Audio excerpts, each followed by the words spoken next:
We're going to Noel's studio out here somewhere in the Angeles National Forest.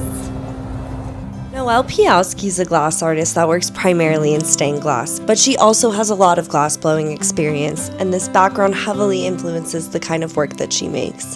When I met Noel at Pilchuck in Cappy, Thompson, and Dick Weiss's class, I was so impressed with Noel's artistic perspective and the body of work that she already had.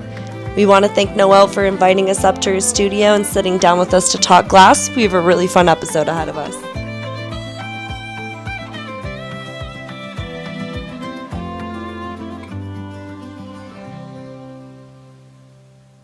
Hey guys, welcome to Away Shay Goes. I'm here with Noel Piechowski, and we're going to check out her studio today and some of her work and some really exciting stuff. Let's go!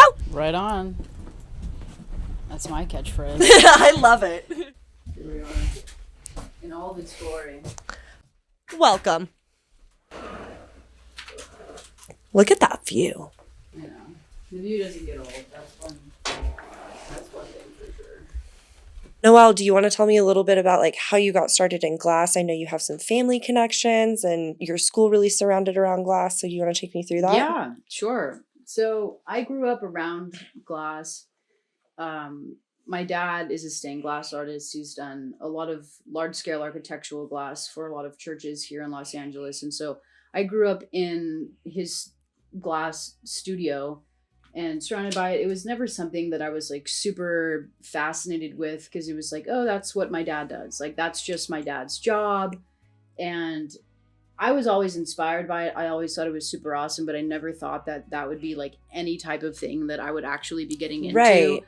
And I had some interest from it, but then it was really college where I kind of started to get more into it. When I was going to college, I was either going to be a marine biologist or go into art. I feel that's so hard. Yeah. That's such a journey for a lot of artists, I feel like. It Yeah. is. It's what am I going to do? And I feel like the world around us and nature usually inspires a lot of artists. It does. Especially people like me and you. And so I feel like we do struggle with that fork in the road of which way do I... Right. Yeah. Which path do I take? And, I was very lucky that my parents were extremely supportive of me going down the artistic path. And I decided, okay, well, what am I going to wake up being happy and excited to do every single day? And that was art. So I started my, I guess we can call it my art career. I guess it's a career now. Your journey. Right. Strange to say. It's funny how things happen, you know? things just happen, and it's I all of a sudden making it all jive. Yeah. But I started at UH Manoa. I was driven to the school because I knew they had a glass program, and I knew Rick Mills was the main professor there, and he was just very esteemed, extremely talented, so knowledgeable. I was very, very lucky to be studying under him. Absolutely great mentor. Yeah, he's awesome. And I started off thinking I was going to be a painter, applied for my painting BFA, got denied, and I was like, okay, well, I'm going to try again. Regroup, yeah. But we're going to try again a little differently this time, and it was in that period of me applying for the painting, getting denied, I was getting more involved in glass, I became more obsessed with it, I caught the quote-unquote glass bug, and I found that the community of glass and the people who were in that really drew me to that craft.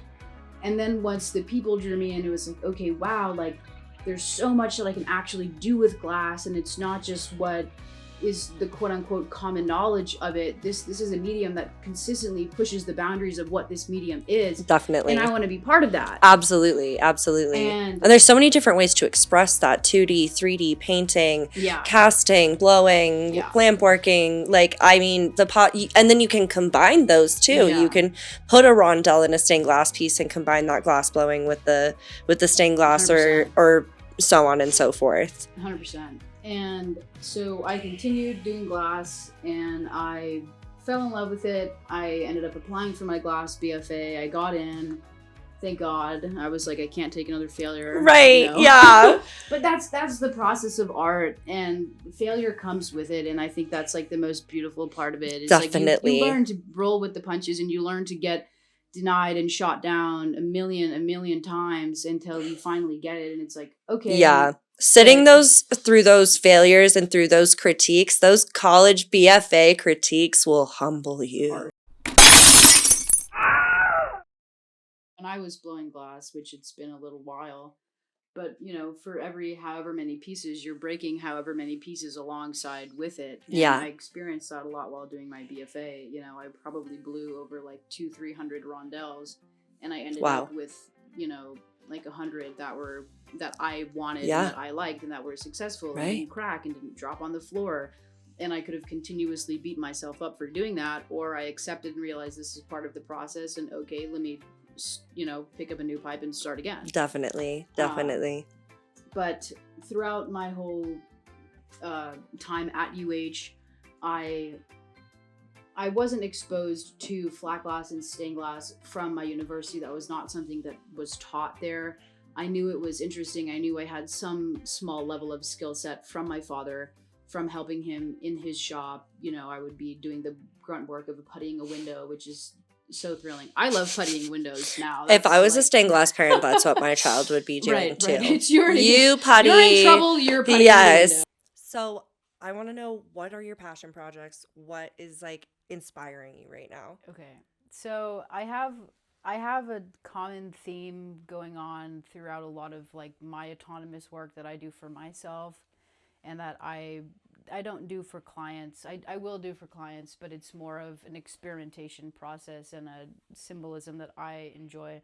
I have this hand tattoo, and this tattoo appears in a lot of my art. There's a panel just behind us that I finished a couple of weeks ago. That was a really intense project. I did that in about like 4 days. Nice. Which was really nuts. And it's all leaded work. There's no copper foil, which is... That's complex. It was very technical, but it was really a great piece to make. And I call those cells. And I want to move the cells from a 2-dimensional form into a 3-dimensional form. So I'm working on a couple of other panels that are going to be continuations of those. But I'm also working on a 3-dimensional piece that explores cells more. And this is that 3D piece. I made a maquette for it. How exciting. Maquettes tend to be like your best friend, like a cartoon in stained glass.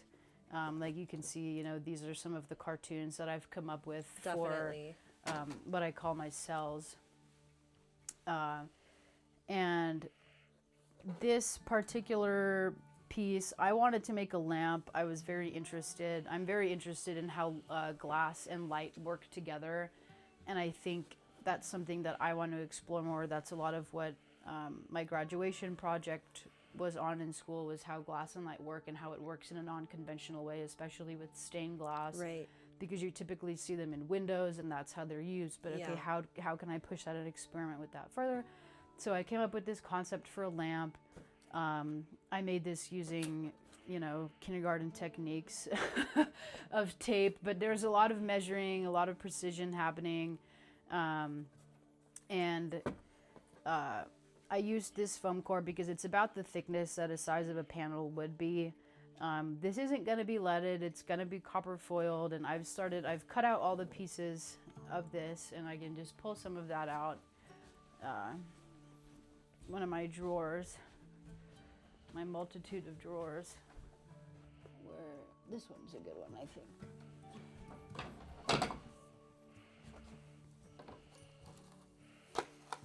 And I've copper foiled them, but I have to go back and edit them slightly. Okay. How will you edit them? I'm gonna be playing a lot with line weight in these. Mm-hmm.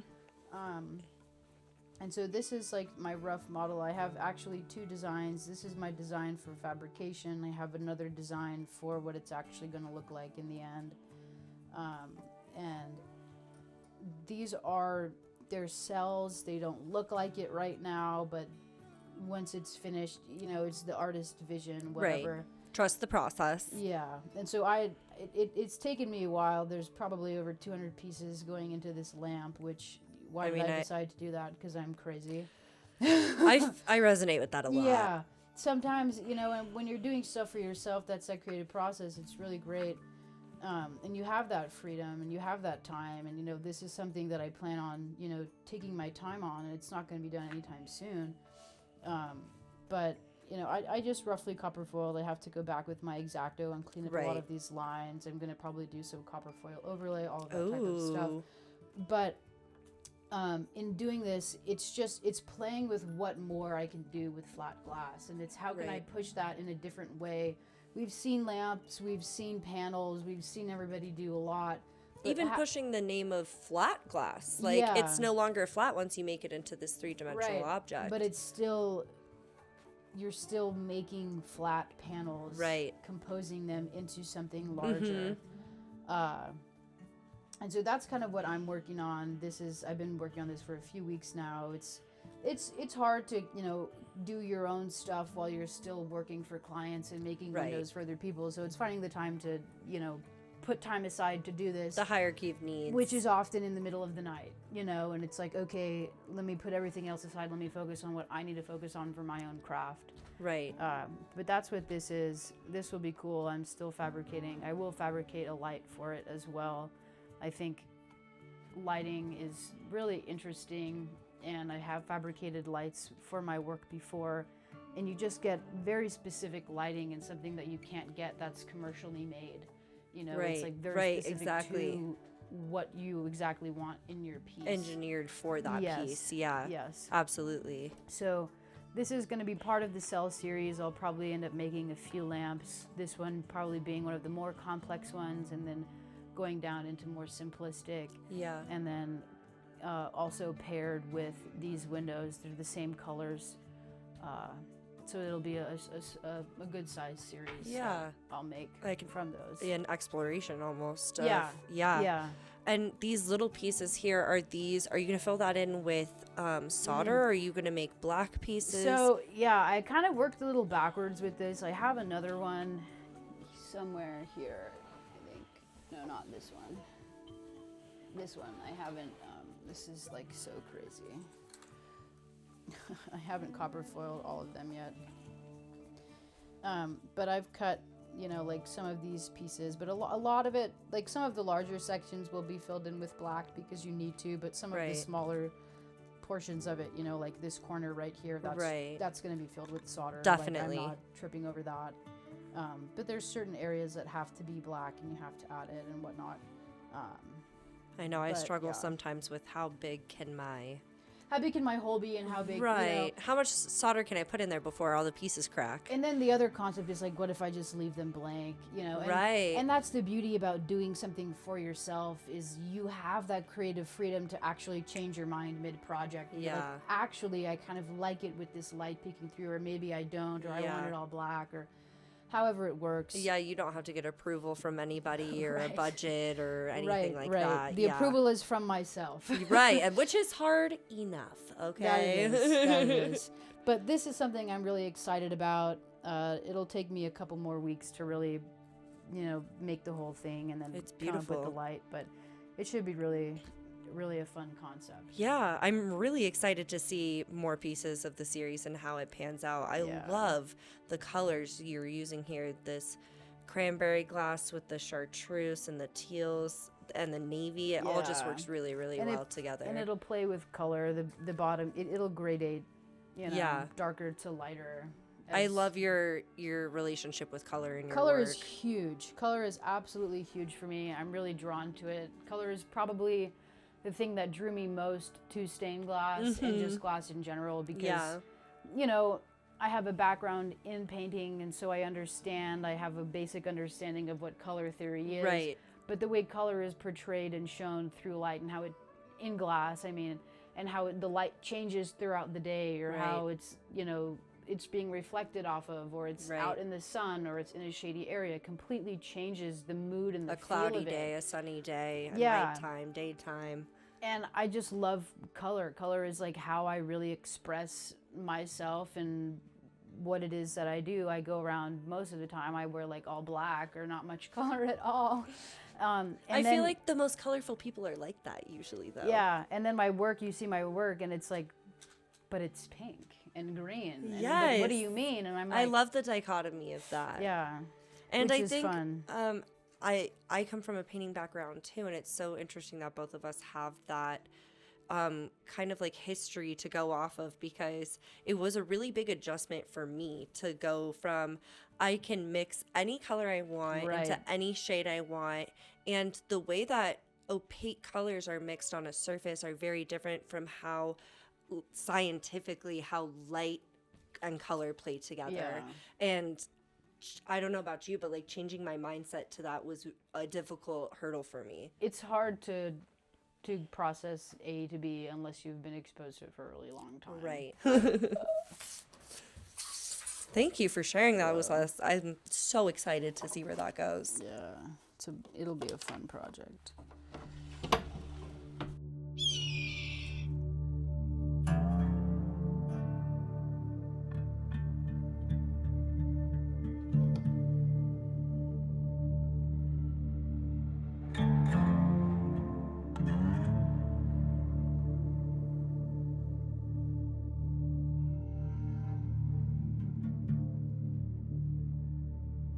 So, Noel, we have everyone pick their own mic when they come on the show. Right. And could you tell us a little bit about the object that you chose to use for your mic? Yes. So I chose a putty knife. This putty knife was not mine before me.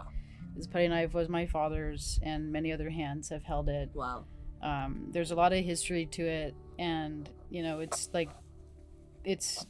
puttied up, you know. I think tools are such an important part of your craft, and for me tools like matter the most. I get really personal with my tools. I don't really share my tools with people. You know, I'll show you how it works, but this is something I use every single day in the studio. It's like an extension of your own body almost. It is. It's a part of me, but it's also a part of all of the other very talented craftspeople that have worked with the same tool. That's amazing. And I feel like energy is totally passed through these. You know, I love that. I love that you chose that as your mic. What a great story. Yeah, the putty knife. And functional.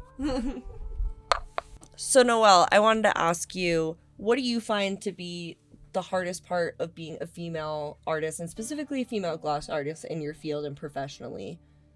It's a good question. It's a little bit of a loaded question. It definitely is. And you can answer it however you want to. You do not. Yeah. I think glass is a very niche field, and it's very specific. I don't know.